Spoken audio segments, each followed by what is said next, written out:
Hello दोस्तों, आप सभी का स्वागत है आपके अपने YouTube चैनल मोबाइल वाला CSC पर। जैसा कि आप सभी को पता है, आर्मी पब्लिक स्कूल कपूरथला में है जो टीचिंग और नॉन टीचिंग स्टाफ की जो है वैकेंसीज निकली हुई है। और ये वैकेंसीज का जो आपने एप्लीकेशन फॉर्म अप्लाई करना है वो ऑफलाइन मोड में अपने एप्लीकेशन फॉर्म अप्लाई करना है। इस वीडियो में हम आपको एप्लीकेशन फॉर टीचिंग स्टाफ यानी कि एप्लीकेशन फॉर्म है जो आपका टीचिंग स्टाफ का जो ऑफलाइन एप्लीकेशन फॉर्म वो किस प्रकार से फिल करना है, संपूर्ण जानकारी इस वीडियो के माध्यम से आपको दी जाएगी। तो बने रहिए हमारे साथ वीडियो के अंत तक। जैसा कि आप यहां पर देख सकते हैं, army public school Kapurthala application for teaching staff official website से लिया गया है। यह एक ऑफिशियल एप्लीकेशन फॉर्म है जो कि आप अपनी स्क्रीन पर देख पा रहे हो। यहाँ पर सबसे पहले का ऑप्शन है जो application form for the post of PGT, TGT, PRT, यानी कि जिस भी पोस्ट के लिए आप अप्लाई करना चाहते हो उस पर छोटा सा टिक मार्क लगा देना है। सेलेक्ट ओनली वन, यानी कि इनमें से आपने सिर्फ एक ही पोस्ट के लिए एक एप्लीकेशन फॉर्म आपने अप्लाई करना है। अलग अलग पोस्टों के लिए आपने अलग अलग एप्लीकेशन फॉर्म अप्लाई करना होगा। उसके बाद आपने सब्जेक्ट में यहाँ पर लिख देना साइंस एंड IT। और इसकी जो ऑफिशियल जो नोटिफिकेशन है उससे संबंधित एक ऑलरेडी वीडियो हमने बना दिया कि कितने वैकेंसी किस किस पोस्ट के लिए आई हुई है।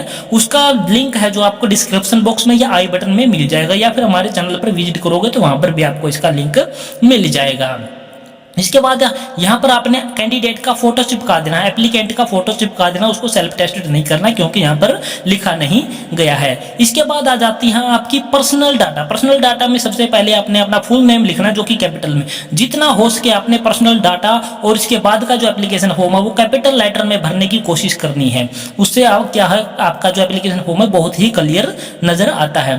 पहले कॉलम में आपने कैंडिडेट का नाम लिखना है, उसके बाद फादर नाम लिखना है। यहाँ पर आपने सन, डॉटर या वाइफ जो भी यहाँ पर आप बन रहे हो, जैसे कि आप सन है तो यहाँ पर सन पे, डॉटर है तो वाइफ है तो वाइफ है, इस पे टिक मार्क लगा देना है। और यहाँ पर फादर या हस्बैंड का नाम आपने लिख देना है। डेट ऑफ बर्थ में आपने यहाँ पर डेट ऑफ बर्थ को आपने लिख देना। इसके बाद नेशनलिटी में आपने इंडियन लिख देना। इसमें आपने रिलीजन में आपको होता है धर्म, हिंदू, सिख, मुस्लिम, जो भी जिस भी कम्युनिटी से आप जिस भी धर्म से संबंधित है वो धर्म आपने यहाँ पर लिख देना है। उसके बाद आपका स्टेट यहाँ पर लिख देना। उसके बाद आपने एड्रेस लिखना है। एड्रेस आपने फुल एड्रेस लिखना है, जैसे कैंडिडेट का नाम, सन ऑफ या डॉटर ऑफ या वाइफ ऑफ। उसके बाद VPO आपका डिस्ट्रिक्ट का नाम आ जाएगा, आपका स्टेट का। उसके बाद आपने पिन कोड लिख देना है। तो ये आपकी पर्सनल डिटेल है जो फुल फिल हो जाती है। इसके बाद का जो कॉलम आपका H वाला, इसमें आपने कॉन्टैक्ट डिटेल देनी है। लैंडलाइन का आपका पास कोई नंबर रखता नहीं है मोस्टली, ज़्यादातर अब आजकल मोबाइल नंबर होते तो इसको आपने क्या कर लेना, ब्लैंक छोड़ देना है। मोबाइल नंबर लिख देना, email ID आपने लिख देनी है और उसके साथ साथ व्हाट्सएप नंबर का भी ऑप्शन देगा, वो व्हाट्सएप नंबर आपने यहाँ पर लिख देना है। उसके बाद का कॉलम है जो आपका है वो क्या है, प्रेजेंट और प्रीवियस ऑक्यूपेशन, यानी कि अभी या तो अभी आप प्रेजेंट में कोई काम कर रहे हैं या आपने पहले कोई काम किया है, उसकी डिटेल आपने देनी है। जैसे कि आपने डेजिग्नेशन लिखना है, यानी कि किस पोस्ट पर आपने काम किया है।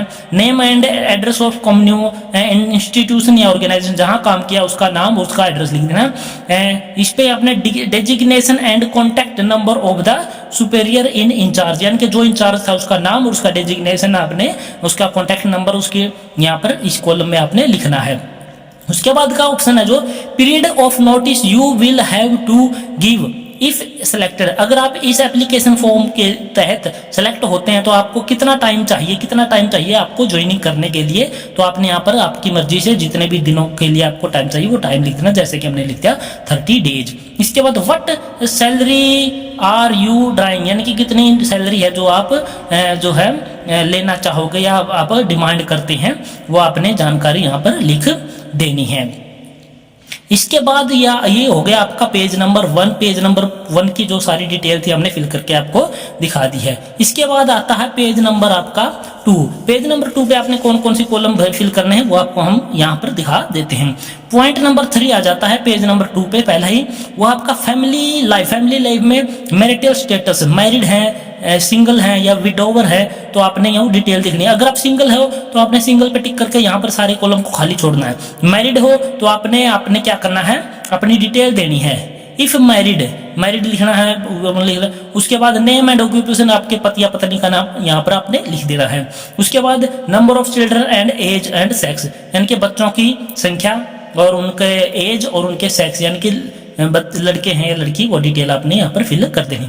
उसके बाद ये जो कॉलम आपका पॉइंट नंबर 4 का, ये बहुत ही महत्वपूर्ण आपका कॉलम है, जो कि एजुकेशनल क्वालिफिकेशन से संबंधित आपका कॉलम है।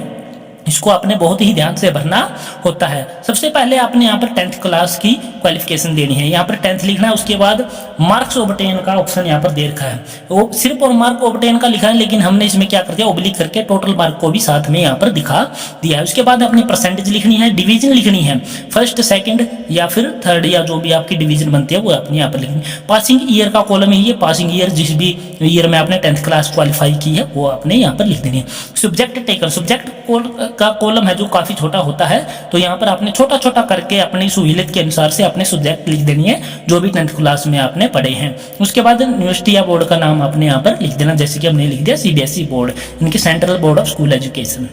इसी प्रकार से आपने 12th क्लास की सारी डिटेल फिल करनी है। उसके बाद आपने बीएससी बीए जो भी आपने करकी है वो डिटेल यहाँ पर देनी है। उसके बाद पोस्ट ग्रेजुएट वगैरह आपने की है वो आप पोस्ट के हिसाब से भरोगे, यानी कि जिस भी पोस्ट के लिए आप एलिजिबल है उसी की पोस्ट के अनुसार आपने यहाँ पर क्वालिफिकेशन भी फिल करनी होगी। उसके बाद यह कि यहाँ पर बीएड आपने की है तो उसकी डिटेल आपने यहाँ पर इस प्रकार से फिल कर देनी है। आपका ये जो डाटा देख रहे हैं ये एक एग्जाम्पल के तौर पर दिखाई दे रहा है, इससे कोई विशेष रूप से किसी व्यक्तिगत डाटा से कोई संबंध इसका नहीं है। अगर आप इसमें कुछ ऐसा वैसा देखते हो कि कितने नंबर होते हैं, क्या होता है, ये होता है, ये सिर्फ समझाने के लिए उदाहरण के तौर पर आपको दिखाया जा रहा है। इसके बाद के कॉलम आ जाते हैं आपके, कॉलम नंबर जो 5 है, हैव यू क्लियर, CSB होता है जो कि आर्मी वेलफेयर एजुकेशनल सोसाइटी के तहत जो एक पेपर लिया जाता है उसके तहत होता है CSB। अगर वो पास किया हो तो आपने यस करना, अदरवाइज नो कर देना। CTET और टेट में से कोई पास किया है तो उस पर टिक मार्क करके यहाँ पर यस लिख देना है। उसके बाद यहाँ पर पॉइंट नंबर 6 में पूछ रखा कि आप कौन सी क्लास को और कौन से सब्जेक्ट को आप पढ़ाना पसंद करते हैं, तो आपने यहाँ पर क्लास लिख देनी और सब्जेक्ट यहाँ पर लिख देना। उसके बाद आपके पास कुछ एडिशनल है, NCC है, स्काउटिंग का है, म्यूजिक आर्ट का है, ड्रामिक का है, कोई भी एक्टिविटी है, कोई रैंक है, कोई स्टेटस आपके पास है तो आपने फिल करनी, जैसे कि हमने यहाँ पर फिल कर दी। NCC A सर्टिफिकेट हमारे कैंडिडेट के पास था तो हमने यहाँ पर आपको फिल कर दिया। मेरिट स्कॉलरशिप अगर आपने कोई जीती हुई है तो उसकी डिटेल दिख देनी है, अदरवाइज इसको नो कर देना है। इसके बाद पॉइंट नंबर जो 9 है आपका, यहाँ पर देख लीजिए, उसमें ये पूछ रखा कि आपके पास कौन कौन सी लैंग्वेज आपको पढ़नी, लिखनी और बोलनी आती है, तो इसलिए हमने लिख दिया हिंदी और इंग्लिश। तीसरी भाषा आपको आती है तो यहाँ पर लिख सकते हैं। इसके बाद का कॉलम है जो पॉइंट नंबर 10 पे देर का है, एनी बुक, कोई बुक आर्टिकल आपने कोई लिखा हुआ है किसी मैगजीन वगैरह में, पत्रिका में, तो आपने उसकी डिटेल देनी है, अदरवाइज इसको नो कर देना है। तो ये था जो आपका है पॉइंट पेज नंबर 2 का है जो एप्लीकेशन फॉर्म, इस प्रकार से फिल कर देना। इसके बाद आ जाता है आपका पेज नंबर 3। पेज नंबर 3 पे आपका जो पॉइंट नंबर 11 आ जाता है वो एक्सपीरियंस से संबंधित है, टीचिंग लाइन से या कोई भी एक्सपीरियंस आपके पास है। तो पहला एक्सपीरियंस है वो पीजीटी का, अगर आपके पास है तो यहाँ पर आपने उसकी फिल कर देनी, अदरवाइज को खाली छोड़ देना है। इसके बाद आ जाता है टीजीटी का। टीजीटी का एक हमने फिल करके यहाँ पर दिखाया, हमारे कैंडिडेट के पास था, कब से कब तक और कौन से स्कूल में कौन सा सब्जेक्ट पढ़ाया और क्लास कौन कौन सी पढ़ाई आपने और बच्चे कितने थे क्लासों में, मैक्सिमम या एवरेज मान के आप लिख सकते हैं, और टोटल एक्सपीरियंस यहाँ पर आपने लिख देना है। एक स्कूल की डिटेल हमने यहाँ पर फिल करके आपको दिखा दी है। अगर इसके अलावा अगर आपके पास है तो यहाँ पर फिल कर सकते हैं, अदरवाइज खाली छोड़ सकते हैं। इसके बाद का कॉलम है जो पीआरटी से संबंधित है। पीआरटी का टीचिंग का कोई एक्सपीरियंस आपके पास है तो यहाँ पर फिल कर सकते हैं, अदरवाइज इसको भी खाली छोड़ सकते हैं। यानी कि जो पेज नंबर 3 आपका टोटली आपका है जो एक्सपीरियंस से संबंधित है, टीचिंग लाइन का कोई भी एक्सपीरियंस आपके पास है तो यहाँ पर आप फिल कर सकते हैं। ये टीचिंग लाइन से संबंधित है जो ऑफलाइन फॉर्म हम आपको फिल करके दिखा रहे हैं, तो सारी डिटेल आपको यहाँ पर टीचिंग लाइन से ही भरनी होगी। इसके बाद का जो पॉइंट नंबर 12 है आपका एप्टीट्यूड में, इसमें भी यही पूछा गया है कि आप कौन से सब्जेक्ट को ज़्यादा पढ़ाना पसंद करते हो, तो हमने यहाँ पर सब्जेक्ट लिख दिया साइंस, और साइंस के लिए ही ये एप्लीकेशन फॉर्म हम साइंस की पोस्ट के लिए अप्लाई करने चाहते हैं। अदर कल्चरल एक्टिविटी अगर आपके पास कुछ है तो यहाँ पर फिल कर सकते हैं, अदरवाइज को भी खाली छोड़ सकते हैं। इसके बाद है गेम, इंडोर और आउटडोर गेम, लड़कों और लड़कियों के लिए अलग अलग आपने फिल करने, जैसे कि हमने यहाँ पर उदाहरण के तौर पर बॉयज़ के लिए आउटडोर इंडोर और गर्ल्स के लिए इंडोर और आउटडोर दोनों गेम हमने यहाँ पर लिख दिया। और यहाँ पर ये पूछ रहा कि ज़्यादा गेम आप कौन सा खेल पसंद करते हो, तो वो भी हमने यहाँ पर लिख के दिखा दिया है। चाहे तो आप इसको कॉपी कर सकते हैं, आप अपने इंटरेस्ट के हिसाब से यहाँ पर फिल कर सकते हैं। इसके बाद है पॉइंट नंबर 14 है जो आपके हेल्थ से संबंधित है। कि आपकी हेल्थ कैसी है, तो आप हेल्दी यहाँ लिख सकते हैं, हेल्दी बनाना होगा इसको, ऐसे यहाँ पर हेल्दी लिख सकते हैं। अगर आपकी हेल्थ बिल्कुल ठीक ठाक है, अगर आपके पास कोई ट्रीटमेंट चाहिए तो यस करना, अदरवाइज नो कर देना है। और यहाँ भी आपको कोई डिसेबिलिटी है तो यस करना, अदरवाइज को भी नो कर देना है। इसके बाद पॉइंट नंबर 15 में को-करिकुलम एक्टिविटी यहाँ पर हम लिख सकते हैं, जैसे कि हम साइंस की पोस्ट के लिए अप्लाई कर रहे हैं तो हमने लिख दिया कि साइंस एक्सपेरिमेंट हम को-करिकुलम एक्टिविटी में करवाना पसंद करेंगे। इसके बाद कंप्यूटर नॉलेज से संबंधित है कि आपके पास कोई कंप्यूटर का डिप्लोमा वगैरह है, डिग्री, तो हमने यहाँ पर लिख दिया DCA diploma in computer application का हमारे पास है, तो हमने वो फिल कर दिया। इसके बाद कंप्यूटर की नॉलेज है, यस कर दी हमने। इसके बाद लैपटॉप नहीं है तो नो कर दिया, हार्डवेयर की नॉलेज नहीं है तो नो कर दिया। अगर आपके पास है तो यस कर सकते हैं। इसके बाद है पॉइंट नंबर 17। पॉइंट नंबर 17 है जो अदर एक्टिविटी में यहाँ पर आप वो एक्टिविटी पूछ रहे हैं कि जिससे कि उस स्कूल का, इंस्टीट्यूट का ज़्यादा से ज़्यादा वो आपकी तरफ आपको अवेलेबल हो, वैल्यूएबल हो, आप उनके लिए आपका सिलेक्शन होने के लिए। जैसे कि हमने लिख दिया I taught student with experiment के साथ बच्चों को पढ़ा सकता हूँ या पढ़ा सकती हूँ। I can taught student with play way method, यानी कि प्ले वे मेथड के साथ भी हम बच्चों को पढ़ा सकते हैं इंटरेस्टेड रूप से। तो हमने ये दो चीज़ें हम लिख दी, आप अपनी मर्जी अनुसार या अपनी जो इंटरेस्टेड है वो चीज़ आप एबिलिटी अनुसार आप यहाँ पर लिख सकते हैं। इसके बाद पॉइंट नंबर 18 में 2 व्यक्तियों के नाम देने हैं जो आपको अच्छी प्रकार से जानते हो लेकिन आपके वो रिलेटिव नहीं हो, उसका नाम लिख देना, उसका एड्रेस भी आपने साथ साथ लिख देना है।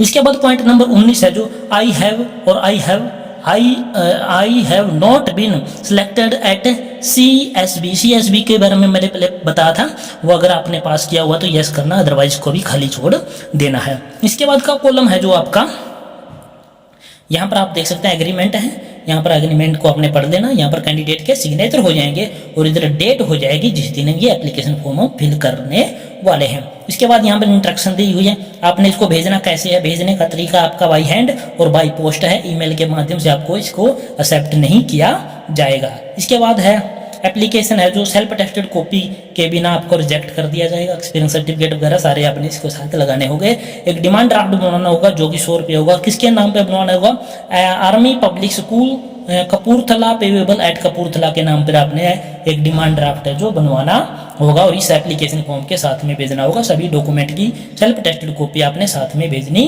होगी। एक एप्लीकेशन फॉर्म के ऊपर आपने फोटो चिपका देना है जो कि पेज नंबर 1 पे हमने चिपकाया हुआ है, और एक एप्लीकेशन फॉर्म के साथ आप फोटो एक्स्ट्रा भेज भी सकते हैं।